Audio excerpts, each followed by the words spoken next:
Hey, what's going on, everybody? It's your boy Cliff. This is episode 9 of the SANE Show, the show about nothing and everything. Got the homie, fellow UNCG alum, performing artist, Seth Simmons. What's going on, Seth? What's going on, man? How you feeling, bro? I'm good. Man, I tell you, I get excited every time I do this, and I'm excited to have you on the SANE Show. And we were just talking about it before we started. Like, Seth is, dude's like a true ride or die right here. Hey, man. He's been a part of all of it from my first show that I put on, live concert, and then the Taco Tuesday joint we had, and now he's on the SANE Show, another little venture that I got going on. So, really appreciate you, man. Hey, man, I appreciate the opportunity for real, man. This dope, man. Like, the setup, everything you got, it's official, man. Word. I feel like I'm on almost Breakfast Club for real. For real, man. Word. Appreciate that, man. Already, man. So today we got a couple topics we're going to talk about, like always, and then we're going to ask Seth some questions just so the listeners can get to know a little bit about him and what he's got going on. We're going to talk about the state of R&B, and then we're going to talk about drinking. No worries, not alcoholic, just as far as drinking and the transition from just drinking to drink and drinking to enjoy.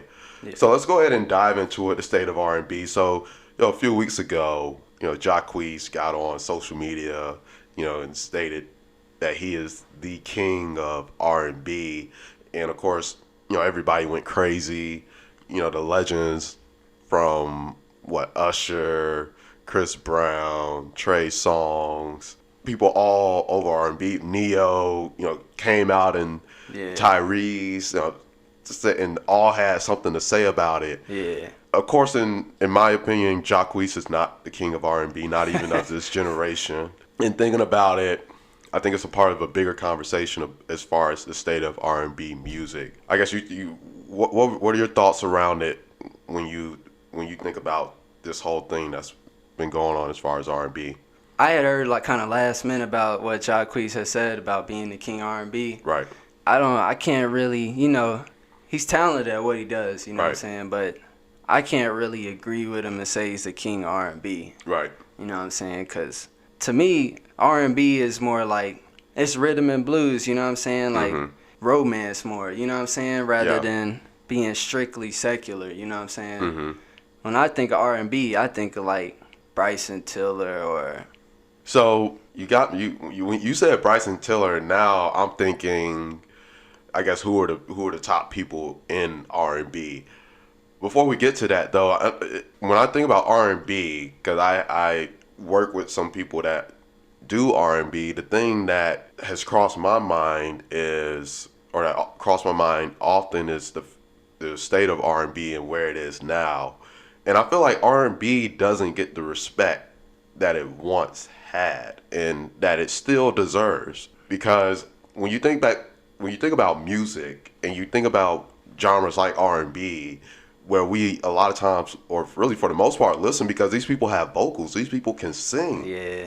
Again, it goes back to, and I know we talk about this on a lot of the episodes of the SANE Show, but it goes back to this conversation about the overall quality of music. Okay, yeah. And honestly, when I think about R&B, it's like I don't think people really are listening to R&B as much anymore because people aren't looking for the quality. Because we look at most R&B artists, they're putting things out to that's quality work. Yeah. And a lot of people are looking for the hottest single now. Yeah, that's true.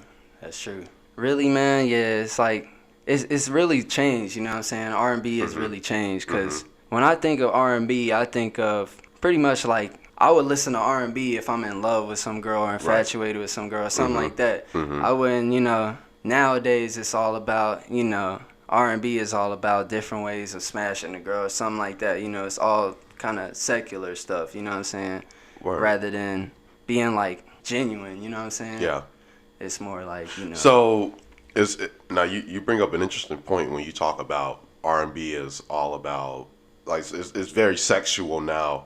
I guess would you go to say, and not putting words in your mouth, that people aren't, I'm trying to think of the right words, but when I say people, R&B artists, I guess it's like they don't have anything else to say, Yeah. more or less.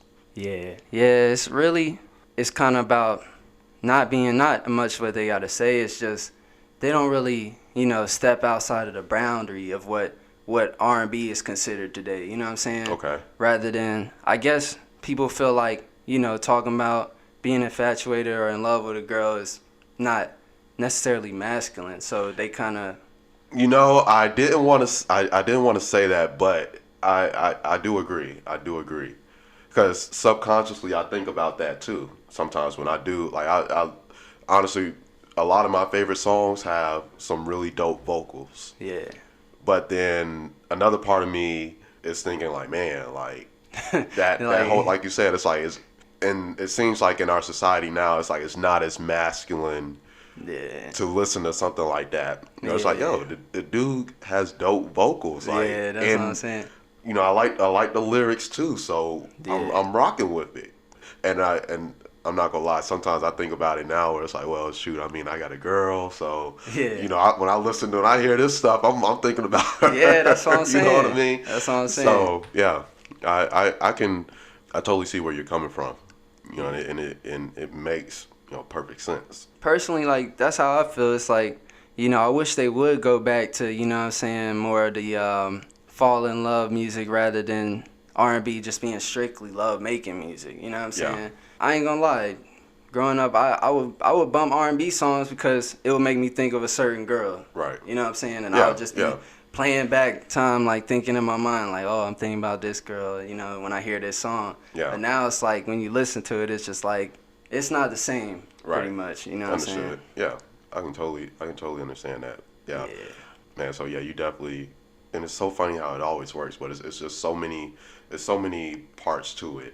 It's not just because, I'm thinking about it when I say the state of R&B music. I'm thinking just from the perspective of, I guess, on the artist side, but then at the same time, there's a broader picture of the impact that society has on it overall. So it's not just the artists, it's the fans too. It's the people that are listening and how, I guess, they're judging the music nowadays. So yeah, and I feel like I would just like to see more respect for love and R&B. You know what I'm saying? Not trying to just talk about things that can be degrading to women, because I got a little sister, so it's like right. I just want to see respect. You know what I'm saying? That's pretty much all I want to see from R&B for real. I can respect that, and that goes for all genres too. So I definitely dig that. So let's go ahead and get to the. Go ahead. I was saying appreciate it, man. Yeah, sure thing.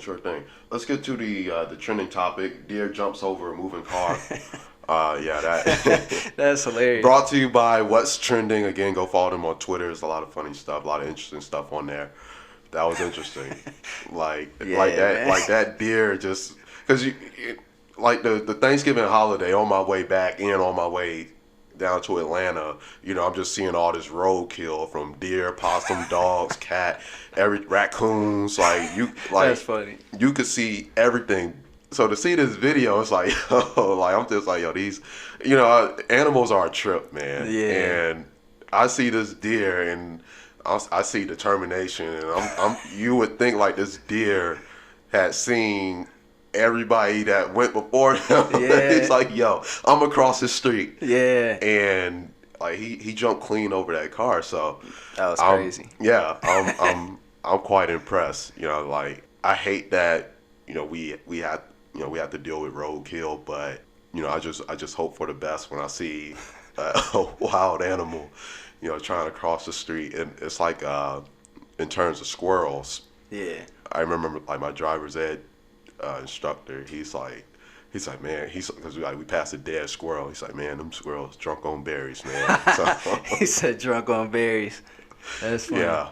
So while I was practicing to get my driver's license, I remember I was riding with my grandpa. I was driving, and we were going down one of the back roads in Charlotte.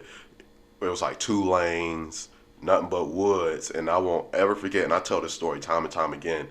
A deer walked out, or was getting ready, cross the street. And he saw us coming. We driving a blue Jeep like the deer like literally looked at us and then like took took a couple steps back. Like, nah, y'all got it. Like, I'm gonna let y'all have this. So. That's funny. Yeah, man. That was a smart deer. Right. You know, because I slowed down and I'm like, nah, I'm gonna let you cross because I'm not trying to hit no deer because you know, mess around, mess up the car, and it just you know it's a headache if you hit an animal like a deer as big as they are. Yeah. So you know, I was like, slow down, and I'm like, oh, you ain't go across the street? Okay. Yeah. You know, you kind of you know, you got it. You got to go ahead. Like I'm gonna cross after you. Yeah. You know, after you. So yeah.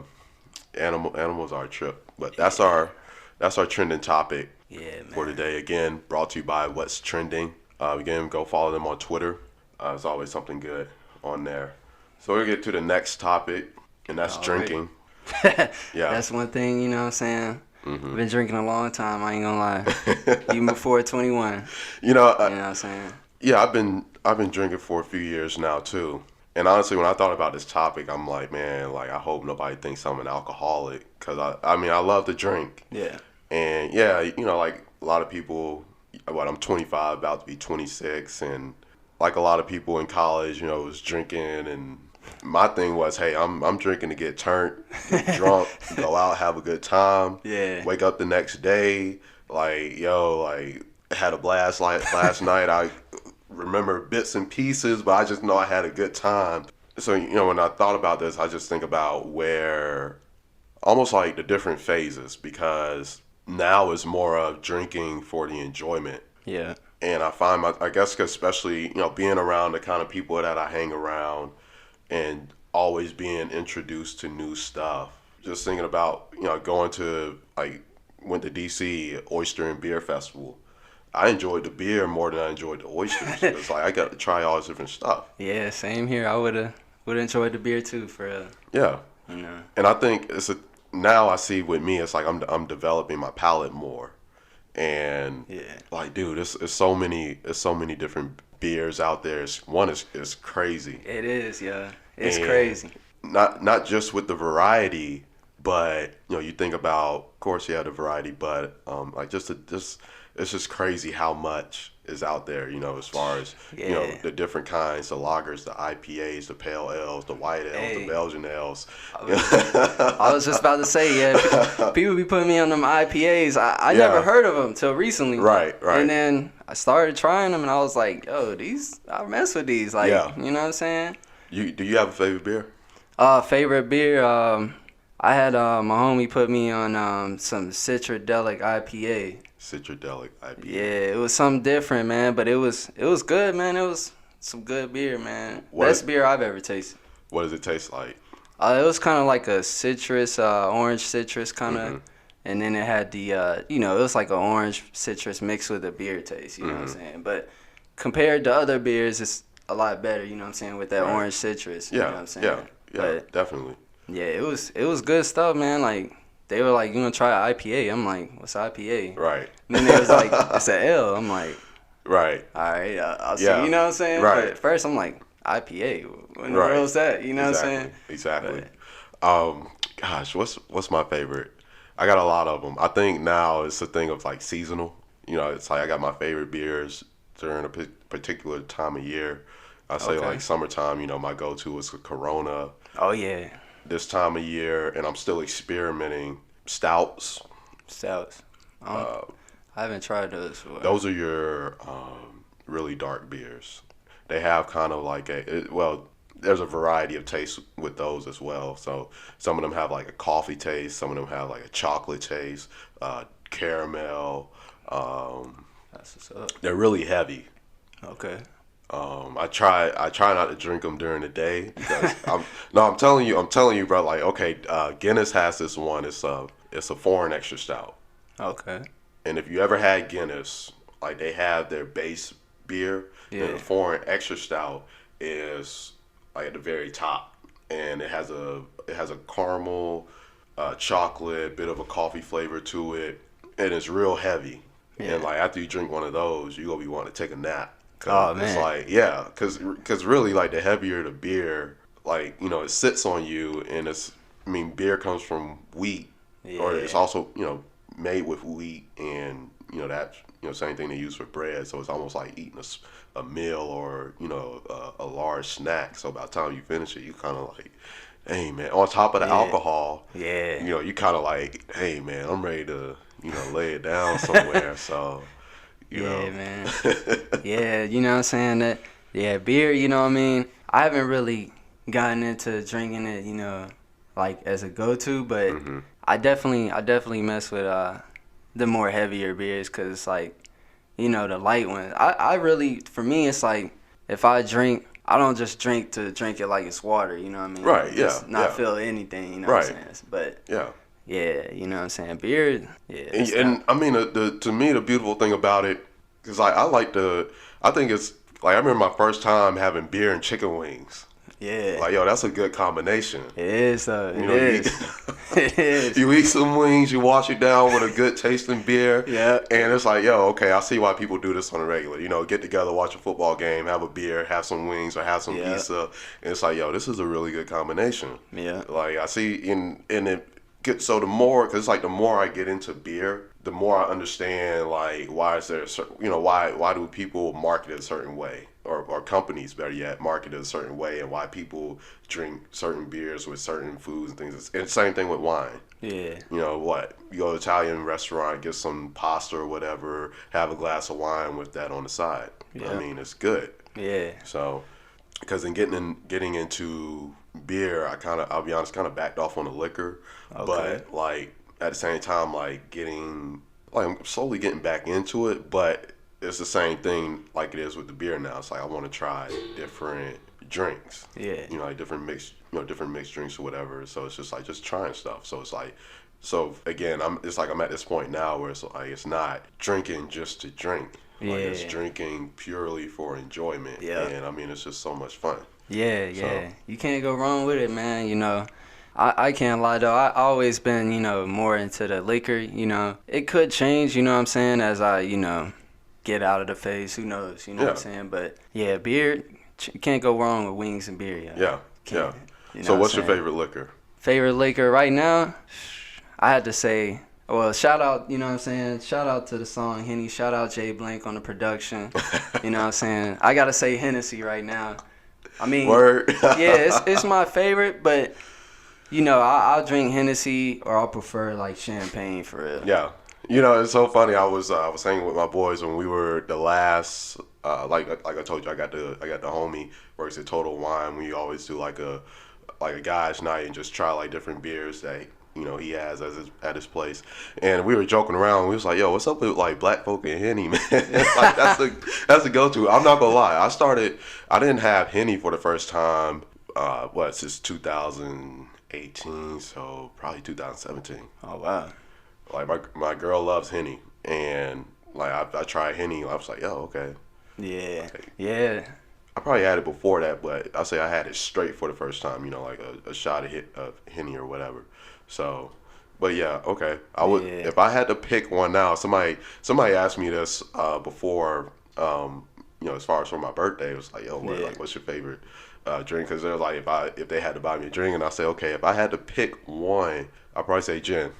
Hey, gin, yeah. Gin's good. Oh yeah. What's that? The popular Bombay. Can't Blue Sapphire. Yeah. Can't go wrong with it, man. Shout out to the homie Taylor. He put me on that. The Blue Sapphire. So, it's like sophomore year of college. Oh yeah. So, the Bombay. I had that. Like, I really didn't even try that too until like my junior year when I got to UNC Greensboro. Yeah. I really didn't even try it till then, and it was like, hey, I mess with this. You know what I'm saying? Yeah. It's some good stuff, man. Yeah. You know what I mean? For real. But it's really Henny. It's like I would have different favorites, but I never really been too big on the drinking till like I tried it, and I would at a time me and my homies when we were in college we would drink a lot of E&J. Mm-hmm. I know that's like somebody told me it stood for Irk and Jerk. Yeah. Like I know it's some more the less expensive brown, but it'll get you turned, and that's actually I got a bottle here, bottle E&J. It's the only one I drink. Oh, I was like, I was going somewhere, or no, I was in like ABC stores like I haven't bought liquor in like a long time. Yeah. So I was like, I'll just buy something. I said I want to buy something different though, and just like saw like a bottle of E&J. It was vanilla caramel. You gotta try it. Yeah. I haven't had the vanilla caramel E&J. We usually got the just the classic E&J. If you want, I can get you a glass or something. Oh yeah. Hey, I'll take some. You know, I'm not really. Yeah. I'm not an alcoholic, but I'll drink. Hey, there's nothing wrong with trying. Yeah, that's all I'm saying. You know what I mean? So I can make that happen. It's real good. It's real good. Appreciate that. I want to ask you some questions. And I know we kind of talked about this prior to the recording. As far as because when I first met you, you know, I remember like people would tell me about you on campus, like as far as like your vocals and how good of a singer you were. I appreciate that. So I know you talked a little bit about the transition, because I remember, I think shortly after I finished school, you know, you and I reconnected. I'm thinking you doing R&B and you go to hip hop. I'm like, well, wait a minute. Like, I really wasn't expecting that, you know, again, with the voice that you have. So walk the listeners through that. Like how did that come about, you going from R&B or, you know, just, I guess, using your vocals to, you know, being a hip hop artist? You know, it started out with, you know, R&B and then more kind of Christian based. You know, it was just with R&B. You know, yeah, with R&B, I just started off, you know, kind of just going with the flow pretty much, and I would write a lot. So you know what I'm saying, and when I wrote, it would be a lot more hip hop. So it was kind of just, it was more of a natural transition. As far as R&B, it was, I just had a lot of people who were like, yo, like, you know what I'm saying, like, you know, you got dope vocals and stuff, but, like, them punchlines you've been saying were kind of dope. So it was kind of like, you know. So what, was you rap, like, you just start rhyming or something, man? Yeah, they was just like, yeah, like, you know, you got punchlines and bars and stuff, so it was like, you know, write some hip-hop, and I was like, you know what I mean, I pretty much do, so. I can picture you being, like, one of those R&B artists that, like, that sing, but that's rapping at the same, almost like a Chris Brown almost, you know. I appreciate that. He does that. He be, you know, singing and all that, but then at the same time, like, he rapping and he drops some dope bars or you know, you know how it goes. So I could see you like just doing that. Yeah, appreciate that. Yeah, it's, you know, it was a transition from R&B to hip hop, because I just listened to a lot of R&B. Like, I grew up on classic music. That's kind of when I made music, it was just natural, because that's what I usually listen to. It's like classic R&B or like soul, you know what I'm saying?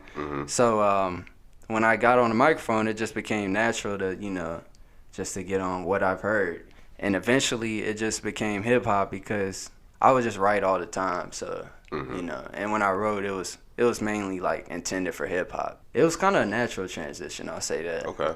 Yeah. And that's always good. Yeah.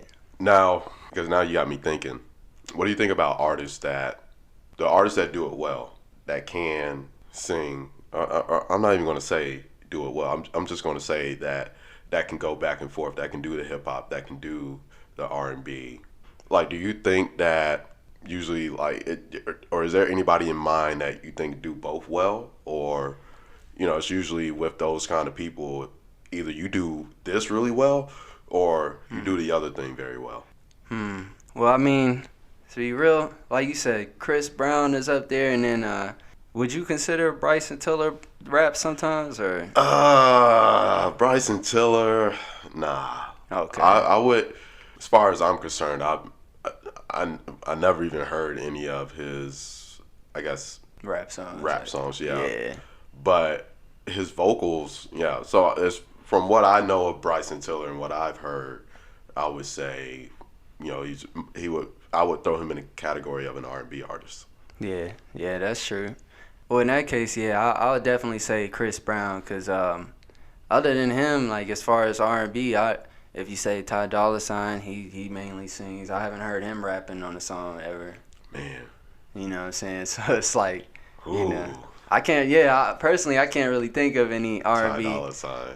Yeah, R&B artists. I really can't think of none that actually, you know, like rap too. You know what I'm saying? Besides Chris Brown, I've heard him rap a few times, and it's like, you know, he's actually dope. Right. He's dope at rapping. So Yeah, I agree. It was actually, well, I think it was like one of his mixtapes. Cause I know he does a lot of collab work with Tiger, but yeah, a lot of his older stuff where he's rapping, I thought he's not the best. No. yeah, I But understand. some of his older stuff where he's rapping, like I thought he's pretty straight. Honestly, I think he would make out for a decent rapper. Again, decent. Yeah, If if he put the time and the energy into being a rapper, I think he'll come out to be a decent one. So yeah, yeah. He's dope. You know what I'm saying? I can't think of the name of those mixtapes or mixtapes albums, whatever he did with Tiger. hmm But he did, yeah. When those projects he put out with him, he definitely like when I listen to Tiger rap and then Chris Brown start rapping, it's like it wasn't really a drop off. You know what I'm saying? It's not like he's bad at rapping. You know what I'm Right. saying? He's actually pretty talented at rapping, and it was surprising for real. Word. You actually, I was looking down here and I was getting ready to ask you another question, but you did, like you said, with your transition from R&B to hip hop, you transitioned from one question. Yeah, I didn't even know it. Like I'm sitting here like, oh man, he already answered that question. Oh, hey, So, if there was a question, I didn't even know it, man. For real. it's funny how that works sometimes. I'm all for a beautiful transition, I tell you. Yeah.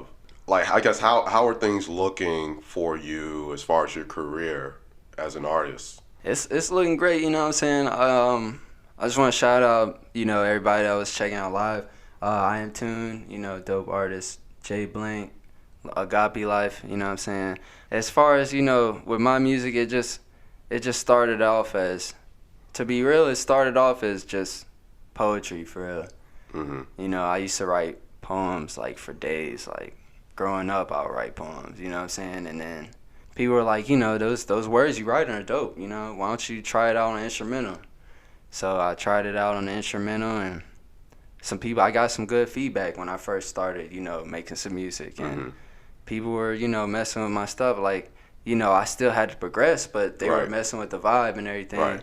So really it started off as that, and then as I kind of transitioned, through life, I just kept writing and kept recording, you know what I'm saying? And Okay. when I got to UNC Greensboro, I got asked. You had a show that I performed in. It was dope too. Yeah. And, Yeah. We packed that place out too. Oh yeah, for real. And like that's the truth, man. And like it started out as poems and rapping on instrumentals to rapping on stages, and I kept getting good feedback. They were like, keep writing, keep doing your thing. So yeah, man. I just kept doing it, and then God bless, got some opportunities out of state, performing. Yeah. So Yeah. it was really having that feedback from people around me for real. Because if I would have been making all this music and never heard anything from nobody, then I would have just been like, well, I'll just stick to poetry. You know what I'm saying? Right. But yeah, I've been writing for at least 10 years now. So Wow. yeah, man. And how old are you now? I'm 26. Wow, that's solid. Yeah, I appreciate That's that, solid. man. Appreciate that. That's Yeah, solid. it's just a natural transition for real. hmm You know what I mean? Yeah, man. Well, you got a supporter in me, of course. So. Appreciate that, man. Appreciate that, man. And I definitely appreciate your support as well. Already. Definitely keep up the good work. And keep as I got this from a Dom Kennedy song. It's actually I cannot think of the name of the song, but it's off of the Get Home Safely album. Where his cousin, in the letter that his cousin Joey Supreme, who lives in Charlotte, wrote him from prison, and then towards the end of the letter, one of the things he says, and I tell this to everybody that does music, keep supplying that dope music. So Hey, appreciate keep supplying that dope music, man. Hey, appreciate that, man. It's funny you mentioned that because one of my favorite artists is Dom Kennedy, for real. Word. Yeah, and I actually know the song you're talking about. I can't think of the name either. It might have been, was it Intermission for Watts or something like that? Or? I want to say Erica Part 2. Oh, yeah. Better in America. Yeah. I remember that, yeah. Yeah, It might have, I think it that was. Yeah, I think that was it. I think that was a song. Yeah. Better in America. Yeah. Yeah, that was a dope song. That was a dope album, like dope body of work, man. Yeah. I love Dom, man. So Yeah. that's the man. OPM, other people's money. Shout out to Dom K. Shout out Dom. For real. But yeah, man. Hey, go ahead and shout out your social media. If you got any upcoming shows in the new year, anything like that, go ahead, shout it out so that people can be on the lookout, follow you, and like, listen, share, subscribe, and keep track of what's going on with Seth. Appreciate that, man. You can follow me on social media at Simmons Vibes. That's SIMMONS Vibes. SoundCloud, Spotify, iTunes. You can just check out Seth Simmons. That's SETH Simmons, same as Simmons Vibes. So as far as work, like Jay Bling, he's a dope producer and engineer, real dope. You know what I'm saying? And we actually put out a couple projects this past year. We put out Avery and Seth, and really it's just kind of progression as a person, and it's just showing the listeners a more picture of the progression rather than it's just showing the listeners. And we got another piece of work coming in early 2019. I'm not sure the month at the moment, but it'll be called Simmons, and it's pretty much just talking about life, because Avery and Seth were talking about beginning of my life, like mentality wise, like talking about growing up and everything that I've experienced, because nobody's perfect, so I've had times when I was drinking so and so, you know what I'm saying, but it just shows the progression as a person. Right. And that's what kind of Seth and Avery are about. And then Simmons is almost where I am now. But I feel like I'm always growing. You know what I mean? Word.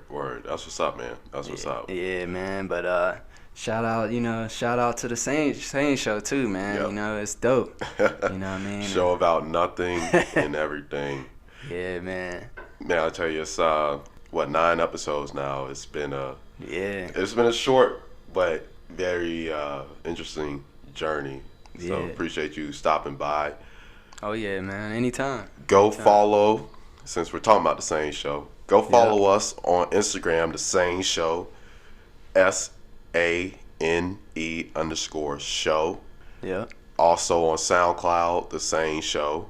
We're on Spotify, all one word, the SANE Show. I gotta follow y'all on there, Yeah, man, it's pretty dope. So thanks again to everybody listening, supporting, liking, sharing, subscribing, already, all that kind of good stuff. And thank you again, Seth, for being on here. Definitely got to have you back at some point in time. Oh yeah, man. And with that being said, that's it. We're out, and we'll catch you next time, episode 10. And God bless.